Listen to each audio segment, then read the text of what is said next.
സംസ്ഥാന സർക്കാരിന്റെ 62 ലക്ഷത്തോളം വരുന്ന സാമൂഹ്യ സുരക്ഷാ ക്ഷേമനിധി പെൻഷൻ ഗുണഭോക്താക്കളുടെ കാത്തിരിപ്പ് അവസാനിക്കുന്നു. സെപ്റ്റംബർ ഒക്ടോബർ മാസത്തിൽ ഗുണഭോക്താക്കൾക്ക് കൂടുതൽ ആനുകൂല്യങ്ങൾ എത്തിച്ചേരുമെന്ന് ധനവകുപ്പ് പ്രഖ്യാപിച്ചതിന് പിന്നാലെയാണ് സന്തോഷ വാർത്ത എത്തിയിരിക്കുന്നത്.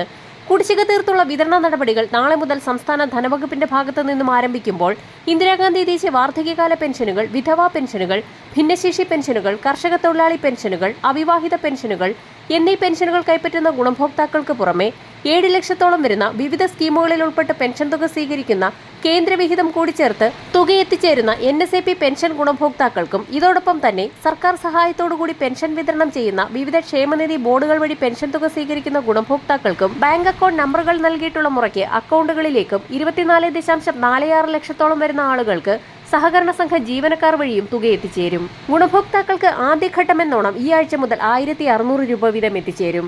ഇതോടൊപ്പം തന്നെ കുടിശ്ശിക തീർത്ത് വിതരണം ചെയ്യുന്നതിന്റെ ഭാഗമായി ശേഷിക്കുന്ന ഒരു ഗഡു കുടിശ്ശികയുടെ വിതരണം കൂടിയാണ് ധനവകുപ്പിന്റെ ഭാഗത്തു നിന്നും ആരംഭിക്കുന്നത്. ഒക്ടോബർ മാസത്തിൽ നടത്താൻ പോകുന്ന തദ്ദേശീയ തിരഞ്ഞെടുപ്പുകൾ കൂടി കണക്കിലെടുത്തുകൊണ്ടാണ് സംസ്ഥാന ധനവകുപ്പ് കുടിശ്ശിക തീർത്തുള്ള വിതരണം ആരംഭിക്കുന്നത്.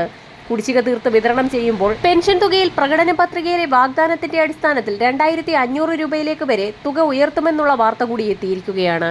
നിലവിൽ 1700 മുതൽ 1800 രൂപയുടെ വരെ വർധനയാണ് പ്രതീക്ഷിക്കുന്നതെങ്കിലും അവശ്യ സാധനങ്ങളുടെ വില കുതിച്ചുയരുന്ന സാഹചര്യത്തിൽ പെൻഷൻ തുക 2500ലേക്ക് ഉയർത്തണമെന്നാണ് വലിയൊരു വിഭാഗം പെൻഷൻ ഗുണഭോക്താക്കളും ആവശ്യപ്പെടുന്നത്. 2025 സെപ്റ്റംബർ 10 സംസ്ഥാന സർക്കാർ പ്രഖ്യാപിച്ചിട്ടുണ്ടായിരുന്ന വാർഷിക മസ്റ്ററിംഗിന്റെ കാലാവധി അവസാനിക്കുകയും ഇതേ തുടർന്ന് നിരവധി അനർഹർ പുറത്താക്കപ്പെടുകയും ചെയ്ത സാഹചര്യത്തിലും സോഷ്യൽ ഓഡിറ്റിംഗിന്റെ ഫലമായി വലിയൊരു വിഭാഗം അനർഹർ പെൻഷൻ പട്ടികയിൽ നിന്ന് പുതിയതായി പുറത്താക്കപ്പെടുന്ന സാഹചര്യത്തിലും പെൻഷൻ തുകയുടെ വർധനവിനെക്കുറിച്ച് സംസ്ഥാന ധനവകുപ്പിന്റെ ഭാഗത്തു നിന്നും സുപ്രധാന നീക്കം ഉടനടി ഉണ്ടാകുമെന്നാണ് റിപ്പോർട്ടുകൾ സൂചിപ്പിക്കുന്നത്.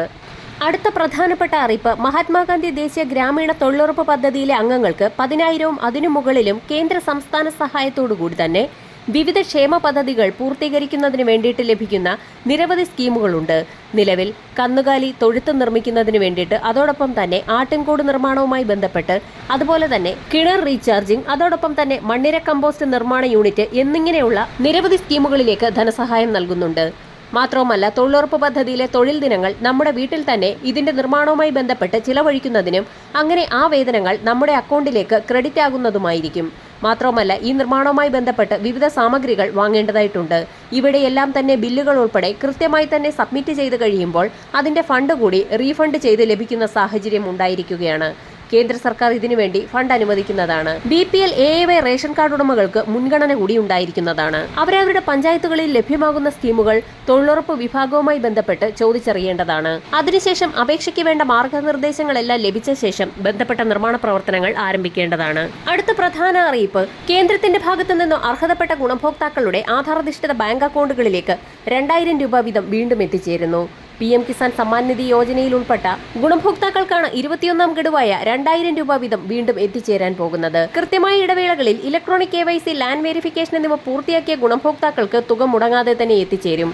തുക വിതരണം സംബന്ധിച്ചുള്ള നടപടിക്രമങ്ങൾ കേന്ദ്ര കൃഷി മന്ത്രാലയത്തിന്റെ ഭാഗത്തു നിന്നും ആരംഭിച്ചു കഴിഞ്ഞു. സെപ്റ്റംബർ മാസം 30-ന് മുൻപായി തന്നെ ഗുണഭോക്താക്കൾ കർഷക ID ജനറേറ്റ് ചെയ്യണമെന്നുള്ള അറിയിപ്പുകൾ കൂടി പുറത്തു വന്നിരിക്കുകയാണ്. ഇതിനായി കൃഷിഭൂമി സംബന്ധിച്ചുള്ള രേഖകൾ, കരമടച്ച രസീത്, ആധാർ കാർഡിന്റെ പകർപ്പ്, ബാങ്ക് അക്കൗണ്ടുമായി ലിങ്ക് ചെയ്തിട്ടുള്ള മൊബൈൽ നമ്പർ എന്നിവയുമായി CSCകളെയോ അക്ഷയ കേന്ദ്രങ്ങളെയോ സമീപിക്കാവുന്നതാണ്. ഇത് സംബന്ധിച്ചുള്ള സുപ്രധാന അറിയിപ്പുകൾ വരും ദിവസങ്ങളിൽ പുറത്തുവരും. വരും ദിവസങ്ങളിലെ സർക്കാർ അറിയിപ്പുകൾക്കായി ചാനൽ സബ്സ്ക്രൈബ് ചെയ്യാൻ മറക്കാതിരിക്കുക.